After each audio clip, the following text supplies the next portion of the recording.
तर न्यूक्लियोटाइडची basic information आपल्याला आता मिळाल्यानंतर ऍक्च्युअल स्ट्रक्चर कडे आपण वळू. Watson and Crick model of DNA. पहिला पॉइंट आपण सांगितलेला आहे काय?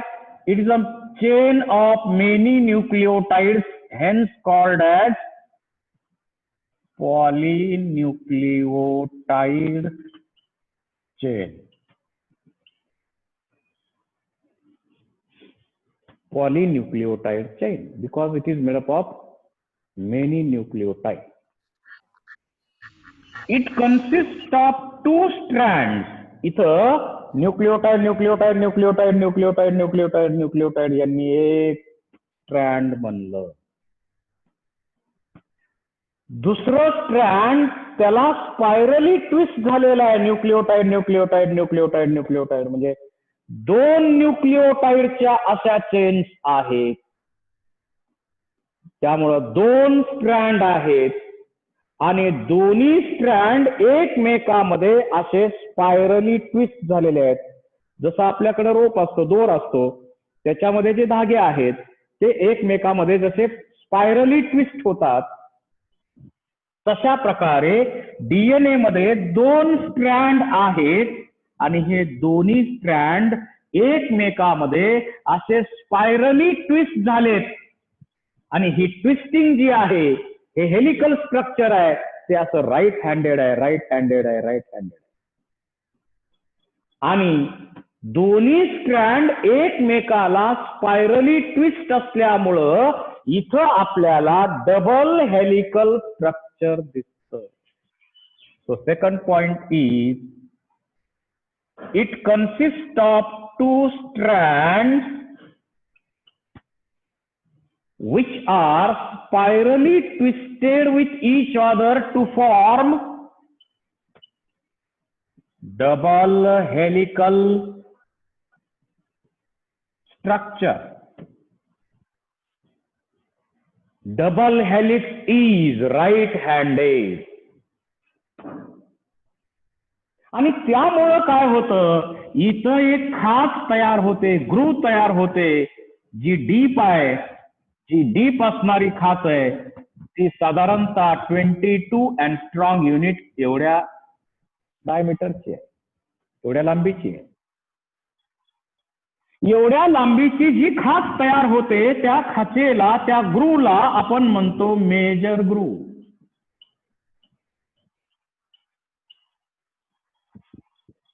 आणि अल्टरनेट दुसरी जी ग्रूव आहे ती मात्र कमी आहे.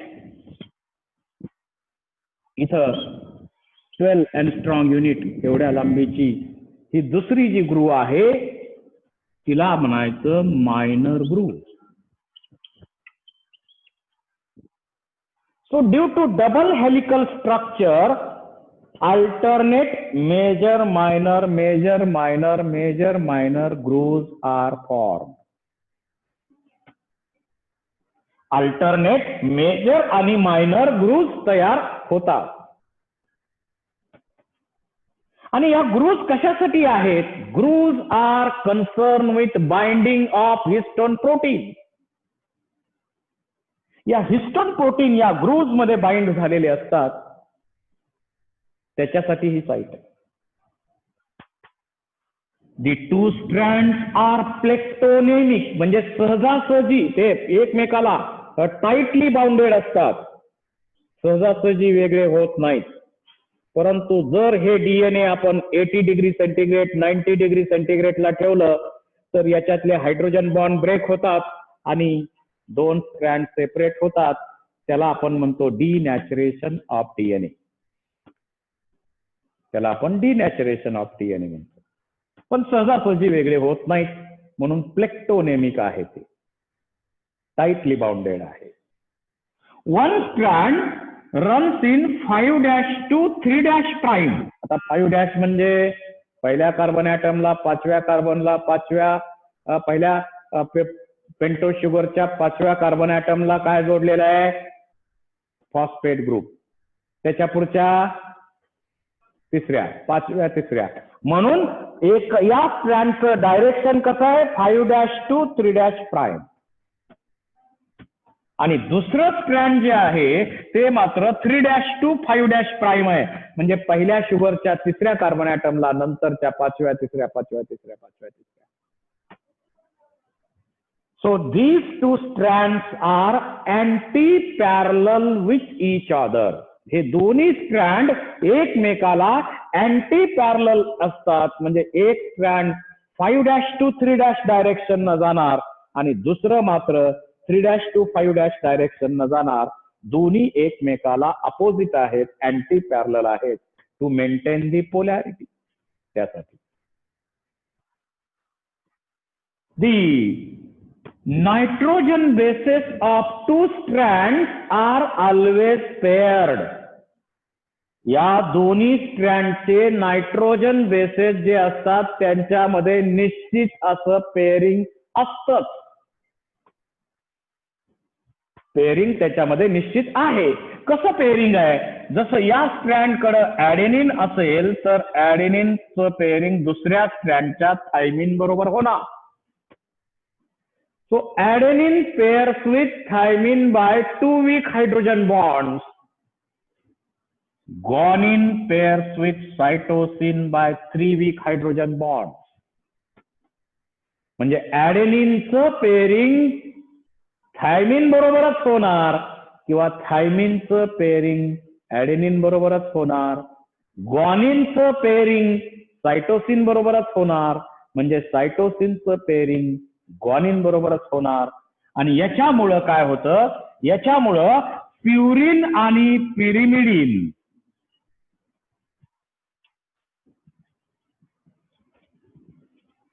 यांचा रेशो काय मिळणार? म्हणजे एका याच्यामध्ये जेवढे प्युरिन्स आहेत डीएनए मध्ये, एका डीएनए मॉलिक्यूल मध्ये समजा 1000 प्युरिन्स आहेत, तर त्या डीएनए मॉलिक्यूल मध्ये पिरिमिडिन किती असा क्वेश्चन विचारला तर 1000. So ratio is 1:1. म्हणजे इथं A+G डिवायडेड बाय C+T म्हणजे प्युरिन आणि पिरिमिडिन यांचा रेशो 1 येतो असं सुरुवातीला चार्जॉफ नावाच्या सायंटिस्टनं सांगितलं. म्हणून त्याला आपण चार्जॉफ रूल म्हणतो.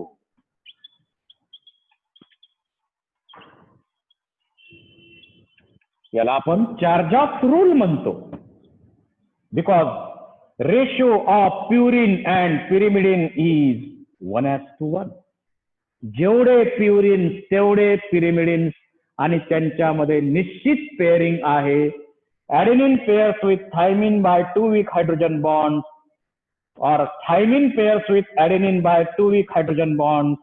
Guanine pairs with cytosine by 3 weak hydrogen bonds or cytosine pairs with guanine by 3 weak hydrogen bonds. म्हणजे तिसरा बॉन्ड आपल्या लक्षात आला का? फॉस्फोडायस्टर बॉन्ड, ग्लायकोसाइडिक बॉन्ड आणि 2 नायट्रोजन बेसच्या मध्ये इथं हायड्रोजन बॉन्ड आहेत. आणि हायड्रोजन बॉन्डमुळं समजा शिडी आहे आपल्याकडे, एखादी लॅडर आहे, त्या लॅडर मध्ये असे मध्ये मध्ये रंग आहेत. अशा प्रकारचे रंग इथं दिसतात नायट्रोजन बेस पेअरिंग मुळे. So DNA looks like a twisted ladder.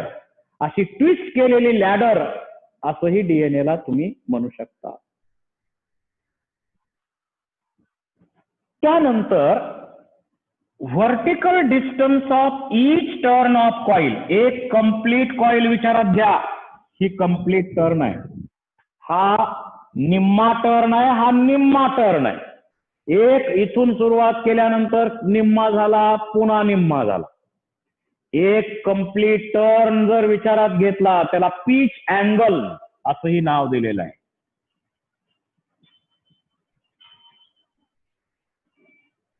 हा पिच अँगल किती आहे? 34. पिच अँगल किती आहे तर 360 डिग्री एवढा आहे, 360 डिग्री. एक कम्प्लीट टर्न जो आहे त्याचा पिच अँगल किती आहे? 360 डिग्री एवढा आहे. आणि एका टर्नचं व्हर्टिकल डिस्टन्स असं उभं अंतर किती आहे? तर हे आहे 34 अँगस्ट्रॉंग युनिट. आता आपल्याला अँगस्ट्रॉंग युनिट आणि एनएम दोघांमध्ये कन्व्हर्जन माहित पाहिजे. जर 34 अँगस्ट्रॉंग युनिट असेल तर त्याला दुसरा आपण म्हणू शकतो 3.4 NM, कारण 1 NM is equal to 10 angstrom unit, हे आपल्या लक्षात असू द्या. आणि एका टर्न मध्ये किती बेस पेअर आहेत? 1 2 3 4 5. 1 2 3 4 and 5. 10 base pairs are present. एका कंप्लीट टर्न मध्ये 10 बेस पेअर असतात. 10 बेस पेअर्स आहे. मग क्वेश्चन विचारला जातो, what is the distance between two successive base pair? दोन सक्सेसिव्ह बेस पेअर मध्ये अंतर किती आहे? मला सांगा. 10 बेस पेअर मध्ये अंतर किती आहे? 34 अँगस्ट्रॉंग unit. So distance between two successive base pair is 3.4 angstrom unit or 0.34 NM. 0.34 NM. त्याच्यानंतर आता म्हणजे 10 बेस पेअर एवढ्यामध्ये येतात. म्हणजे बेसेस किती? जोड्या येतात. बेस पेअर म्हणजे 10 बेस पेअर म्हणजे किती झाले? 20 बेसेस झाले. 20 बेसेस म्हणजे 20 न्यूक्लिओटाइड्स झाले. हे MCQ वेगवेगळे जे याच्यावर विचारले जातात त्यासाठी हे माहित असणं गरजेचं आहे. बेस पेअर म्हणजे बेसची जोडी आणि बेस एक म्हणजे एक न्यूक्लिओटाइड. आता इथं सगळ्या न्यूक्लिओटाइड मध्ये आपण जर विचार केला, सगळ्या न्यूक्लिओटाइड मध्ये डिऑक्सिरायबोज शुगर सेम आहे की नाही? सेम, तीच शुगर आहे सगळीकडे. सगळ्या न्यूक्लिओटाइड मध्ये फॉस्फेट ग्रुप सेम आहे की नाही? तोच आहे. परंतु सगळ्या न्यूक्लिओटाइड मध्ये नायट्रोजन बेसेस सेम आहेत का? नाही. कुठं ऍडेनिन आहे, कुठं ग्वानिन आहे, कुठं थायमिन आहे, कुठं सायटोसिन आहे. म्हणजे फरक कशात आहे? बेसेस मध्ये फरक आहे. आणि म्हणून आपण याची वेगळी ओळख ही बेसवरनं करतो. आता याचं डायमीटर किती आहे? The diameter of DNA is 20 angstrom unit. या डायमीटरचं अनालिसिस करू आपण, कारण याच्यावर MCQ आहेत. आता 20 अँगस्ट्रॉंग युनिट मध्ये तुम्हाला क्वेश्चन एक विचारला जाईल, या डीऑक्सिरायबोज शुगर मध्ये बॅकबोन म्हणून कोण काम करतं? Which of the following acts as a backbone of DNA? तर एवढा जो पार्ट आपल्याला दिसतो तो बॅकबोनचा आहे. हे बॅकबोन आहे. मग बॅकबोन मध्ये कोण आहे? तर इथं sugar phosphate, sugar phosphate, sugar phosphate, sugar phosphate, Sharad Pawar, Sharad Pawar, Sharad Pawar, Sharad Pawar, Sharad Pawar, Sharad Pawar. So alternate sugar phosphate form backbone of DNA. हे यावर MCQ आहे. प्रत्येक बुक मध्ये हा MCQ आहे. Alternate sugar phosphate form backbone of DNA. SP SP SP Sharad Pawar sugar phosphate काय काय म्हणा तुम्ही. ठीक आहे.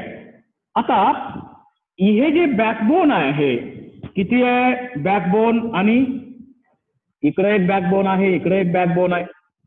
हे टोटल डिस्टन्स किती घेतलंय आपण? 20 अँगस्ट्रॉंग युनिट आहे. आता या 20 अँगस्ट्रॉंग युनिटचं सेपरेशन आपण करू. इकडचं जे बॅकबोन आहे या बॅकबोनचं डिस्टन्स किती आहे? तर या बॅकबोनचं डिस्टन्स आहे, याचं डायमीटर आहे 4.5 अँगस्ट्रॉंग युनिट. तर इकडच्या बॅकबोनचं सुद्धा किती असेल? ते सुद्धा असणार 4.5 अँगस्ट्रॉंग युनिट. म्हणजे या 20 अँगस्ट्रॉंग युनिट मध्ये 4.5 अँगस्ट्रॉंग युनिट इकडचं बॅकबोन गेलं आणि 4.5 अँगस्ट्रॉंग युनिट इकडचं बॅकबोन गेलं. म्हणजे 9 angstrom unit is a total diameter of backbone of DNA. मग या कार्बन नंबर 1 मध्ये आणि इकडच्या कार्बन नंबर 1 या शुगरच्या कार्बन नंबर 1 मध्ये हे मधलं अंतर राहिलं किती? हे राहिलं 10.8 to 11 अँगस्ट्रॉंग युनिट. कारण 9 इकडे गेलं म्हटल्यावर राहिलं 11 अँगस्ट्रॉंग युनिट. टोटल आहे 20 अँगस्ट्रॉंग युनिट. डायमीटर टोटल किती? 20 अँगस्ट्रॉंग युनिट. त्याच्यापैकी इकडचं बॅकबोन किती? 4.5. इकडचं बॅकबोन किती? 4.5. टोटल बॅकबोन मध्ये गेलं किती? 9. राहिलं किती मग? 11 अँगस्ट्रॉंग युनिट. म्हणजे या डिऑक्सिरायबोस शुगरच्या कार्बन नंबर 1 पासून इकडच्या कार्बन नंबर 1 पर्यंत हे जे डिस्टन्स आहे ते किती आहे? असाही एमसीक्यू आपल्याला विचारला जाईल. तर ते आहे 10.8 to 11 अँगस्ट्रॉंग युनिट. तर असं डीएनएचं हे डायमीटर आहे. पुन्हा क्वेश्चन विचारला जाईल याचं मॉलिक्युलर वेट की 10 डेल्टॉन. 10 डेल्टॉन एवढं मॉलिक्युलर वेट आहे. 3 डायमेन्शनल कॉन्फिगरेशन आहे. या मध्ये जे हायड्रोजन बॉन्ड्स इथं दाखवलेत आपण, या हायड्रोजन बॉन्डची लांबी किती आहे? 3 अँगस्ट्रॉंग युनिट. ही सगळी इन्फॉर्मेशन बेसिक जर आपल्याला असेल तर क्वेश्चन सॉल्व्ह करताना कुठलीही अडचण येत नाही. तर डीएनए मध्ये आपण काय काय स्टडी केला आतापर्यंत पहा. DNA is chain of many nucleotides, hence called as polynucleotides. DNA consists of 2 strands which are spirally twisted with each other to produce double helical structure. Double helix is right-handed, and due to double helix, alternate major minor grooves are formed. Alternate major and minor grooves are formed. The major groove is of 22 angstrom unit in length, while minor groove is about 12 angstrom unit in length. These grooves are sites of binding of histone proteins. Then 2 strands are not easily separated, so that means they are plectonemic. But when they are kept in high temperature like 80 to 90 degrees centigrade, the hydrogen bonds get broken and strands get separated. That is called as denaturation of DNA. Then these 2 strands are anti-parallel with each other. That means one strand runs in 5' to 3' prime, while other runs in 3' to 5' prime. So it maintains the polarity. So there is anti-parallel nature of DNA strands. The nitrogen bases of 2 strands are always paired, and their pairing is specific. That means adenine pairs with thymine by 2 weak hydrogen bonds. Guanine pairs with cytosine by 3 weak hydrogen bonds. So ratio of purine and pyrimidine in DNA is 1:1. याचा अर्थ असा घेता येईल का? म्हणजे इथं आपण म्हणू काय? A plus G divided by C plus T that is equal to 1. म्हणजे प्युरिन आणि पिरिमिडिन यांचा रेशो 1:1 आहे हे चार्जॉफनं सांगितलं. हे बरोबर आहे. परंतु याचा अर्थ असा घेता येईल का? A plus T divided by G plus C it is also 1? No, it is not 1. म्हणजे या एखादा डीएनए मॉलिक्युल आहे त्याच्यामध्ये एटी बेस पेअर किती असावेत आणि जीसी बेस पेअर किती असावेत हे नक्की सांगता येत नाही. त्या डीएनए वर डिपेंडंट आहे. आणि हा रेशो बदलत राहणार आहे. ई कोलाय नावाची बॅक्टेरिया म्हटलं तर त्याच्यामध्ये 0.97 असा रेशो आहे. आणि ह्युमन सेल मॅमल मध्ये ह्युमनची सेल जर विचारात घेतली तर आपल्यामध्ये तो रेशो 1.52 आहे. So that ratio is variable. But ratio of purine and pyrimidine is always 1:1. This is specific base pairing studied by Chargaff, hence name Chargaff rule. Then complete turn of coil. The angle of complete turn of coil is pitch angle, that is 360 degree. And vertical distance of each turn of coil is 34 angstrom unit or 3.4 nm. One complete turn contains how many base pairs? 10 base pairs. So distance between two successive base pairs is 3.4 angstrom unit. And angle between the angle present between these two base pairs is 36 degree. 10 मध्ये जर 360 degree असेल तर दोघातला मधला angle किती असणार आहे? 36 degree असणार. Then diameter of DNA is 20 angstrom unit. Which of the following forms backbone of DNA? Alternate sugar phosphate forms backbone of DNA, and diameter of this backbone is 4.5. Here also 4.5.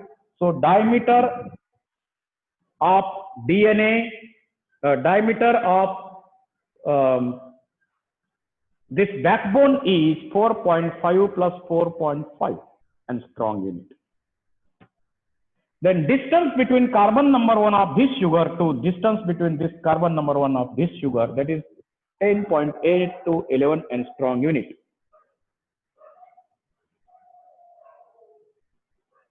(10.8 to 11 angstrom unit. अशा प्रकारे डीएनएचं structure आपण study केलेलं आहे. आता तुम्ही याच्यामध्ये एक MCQ घ्या आणि तो एमसीक्यू मला सॉल्व करून द्या. Suppose there is one DNA molecule. One DNA molecule has length about 680 angstrom unit and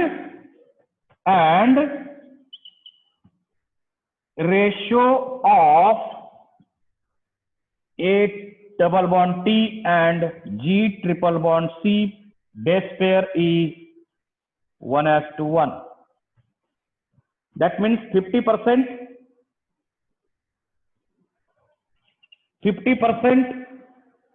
80 base pairs are present and 50% GC base pairs are present. Then how many base pairs are present in this DNA? How many hydrogen bonds present in this DNA? How many phosphodiester bonds present in this DNA? How many glycosidic bonds are present in this DNA? करा calculation. हा एक question. आणि सर्व book मध्ये आणखी एक question आहे. आपल्याला माहिती आहे रेशो ऑफ प्युरिन pyrimidine किती आहे? 1:1. एक क्वेश्चन हाही घ्या. If in DNA in DNA, cytosine is about 30%. Then what will be the percentage of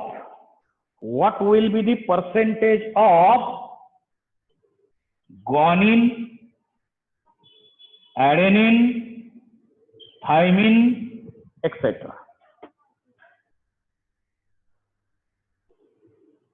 दोन क्वेश्चन तुम्ही सॉल्व करायचे आहे, त्याचे आन्सर मला सांगायचे आहेत लगेच. पहा इथं 680 बेस पेअर एवढ्या लांबीचं डीएनए आहे, म्हणजे याच्या किती पटीने वाढलं? 34, म्हणजे 10 पटीने वाढलं तर 340 झालं, 20 पटीने वाढलं तर 680 झालं, म्हणजे 20 कॉईल इथं आहेत. कॉईल किती आहे त्याच्यामध्ये? 20 कॉईल. एका कॉईल मध्ये नायट्रोजन बेस पेअर किती असतात? 10. 20 कॉइल्स मध्ये किती बेस पेअर झाले?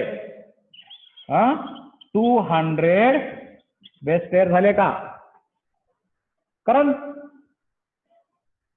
34 अँगस्ट्रॉंग युनिट एवढ्या लांबीचा असेल तर 10, 340 ला 100 आणि 680 ला 200 बेस पेअर झाले. ठीक आहे. हायड्रोजन बॉन्ड किती? आता आपण तर पर्सेंटेज सांगितलं 1:1. आता 1:1 पर्सेंटेज सांगितल्यामुळं काय झालं? 80 बेस पेअर किती 200 पैकी? A double bond C base pair किती झाले? 100. G triple bond C base pair किती झाले? हे पण 100. 80 बेस पेअर मध्ये हायड्रोजन बॉन्ड किती आहेत? 2 असतात. GC बेस पेअर मध्ये किती आहेत? 3 आहेत. म्हणजे इथं किती हायड्रोजन बॉन्ड झाले? 200. इथं किती झाले? 300. म्हणजे या टोटल मध्ये किती झाले हायड्रोजन बॉन्ड? 500. हायड्रोजन बॉन्ड झाले 500. आता फॉस्फोडायस्टर बॉन्डला काय करतो आपण? डायस्टर. दोघांनी जोडलेला असेल तर एका न्यूक्लिओटाइडचा विचार केला तर काही प्रश्न नाही, परंतु डायस्टर बॉन्ड दोघांना जोडणार, म्हणजे एका स्ट्रँड मध्ये जेवढे न्यूक्लिओटाइड आहेत त्यातला -1 करा. Number of nucleotides present in one strand -1. एका स्ट्रँड मध्ये किती आहेत? इथं किती आहेत? 200 बेस पेअर आहेत, बरोबर आहे? 200 बेस पेअर आहेत. आता 200 बेसेस इकडे असणार, 200 बेसेस इकडे असणार, म्हणजे 200 200 -1 199 आणि इकडे सुद्धा 200 -1. कारण शेवटचं बेस पेअरिंग जे आहे ते डायस्टर बनत नाही, 2 निस्टर बॉन्ड बनत नाही, म्हणून -1 199. म्हणजे टोटल किती झाले? 199 आणि 199. 398. हे काय झाले? फॉस्फोडायस्टर बॉन्ड. ग्लायकोसाइडिक बॉन्ड किती? जेवढे न्यूक्लिओटाइड तेवढे बॉन्ड. किती न्यूक्लिओटाइड आहेत? 200 बेस पेअर. म्हणजे न्यूक्लिओटाइड किती किंवा बेसेस किती? 400. 400 बेसेस 400 न्यूक्लिओटाइड म्हणजे 400 काय झाले? ग्लायकोसाइडिक बॉन्ड झाले. म्हणजे असा क्वेश्चन आता यानंतर तुम्हाला कुणीही विचारला, कसाही विचारला तर तुम्हाला ते सॉल्व्ह करता आलं पाहिजे. इतका तो सोपा आहे, फारसं काही कठीण नाही आहे. या एक्झाम्पल वरून तुम्हाला लक्षात आलेलंच आहे. आता दुसरा क्वेश्चन जो आहे इथं काय? सायटोसिन किती आहे? आता बघा, ऍडेनिन प्लस ग्वानिन किती आहे? 50%. थायमिन प्लस सायटोसिन हे किती आहे? 50%. मग मला सांगा इथं दिलंय काय? सायटोसिन किती दिलंय? 30%. मग सायटोसिन जर 30% असेल, तर मला सांगा ग्वानिन किती % आहे? हा, ग्वानिन पण 30% असणार आहे. आणि इथं आपण थोडस वेगळं लिहू, ऍडेनिन, थायमिन, ग्वानिन प्लस सायटोसिन. हा, हे जर 30% असेल तर हे सुद्धा 30% असेल आणि हे मग 20% असणार, हे 20% असणार. कारण दोन्ही मिळून किती आहे? 50. ऍडेनिन, सायटोसिन जर 30% असेल तर ग्वानिन किती असेल? सायटोसिन जर 30% असेल तर इथं ग्वानिन असणार, तेही 30% असणार आहे. त्याच्यानंतर ऍडेनिन किती असणार आहे? ऍडेनिन असणार 20%, कारण दोन्ही मिळून काय होणार आहे? 50%. थायमिन किती असणार आहे? तेही 20% असणार आहे, कारण दोन्ही मिळून 50%. म्हणून एक विचारलं आपल्याला, एक व्हॅल्यू दिली आणि बाकी तिघापैकी कुणाची जरी व्हॅल्यू आपल्याला विचारली तरी अडचण येण्याचं काहीही कारण नाही. तुम्ही याही पद्धतीचे एक्झाम्पल, मी नोट्समध्ये डिटेल दिलेलं आहे तुम्हाला, तुम्ही ते वाचा, एक्झाम्पल याच्यावरनं सोडवा, त्याचे MCQ पण सॉल्व्ह करत राहा आणि काही डाऊट असतील तर मला कळवत राहा. उद्या पुन्हा आपण नेक्स्ट आर्टिकलचा विचार करू. Thank you very much.